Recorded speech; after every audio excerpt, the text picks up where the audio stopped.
చాలా దుష్ప్రచారం మీ వ్యతిరేకంగా జరిగినప్పుడు కూడా మీరు ఎప్పుడూ అంత ఉగ్రరూపం చూపించలేదు, నోట్ మై వర్డ్. కానీ అంబటి రాంబాబు ఇష్యూలో మాత్రము మీరు అపరకాళిక అవతారం ఎత్తారు. What made you to burst out like that? One and only reason అండి, చంద్రబాబు నాయుడు గారు.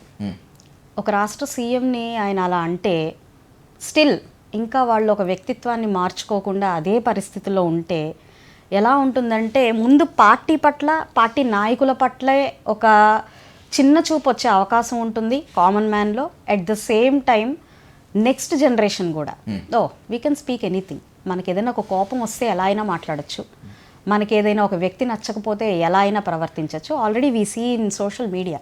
అది ఎవరిని పట్టుకోలేము, మీ ఐడెంటిటీ క్లియర్గా ఉండదు, మీరు ఎక్కడి నుంచి మెసేజ్ పెడుతున్నారో తెలియదు, కాబట్టి దట్ ఈజ్ ఓకే. అవి మనం వినలేం, చూడలేం. అలాంటి కమెంట్స్ అన్నీ కూడా మనం చూస్తూ ఉంటాం.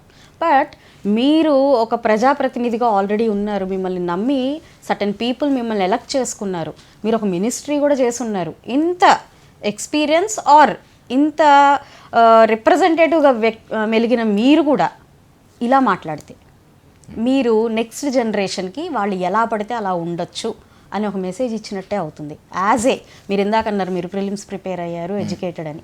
As an educated person, as a well understanding person, ఇది ఇలా జరగకూడదని నేను ఫీల్ అయ్యాను.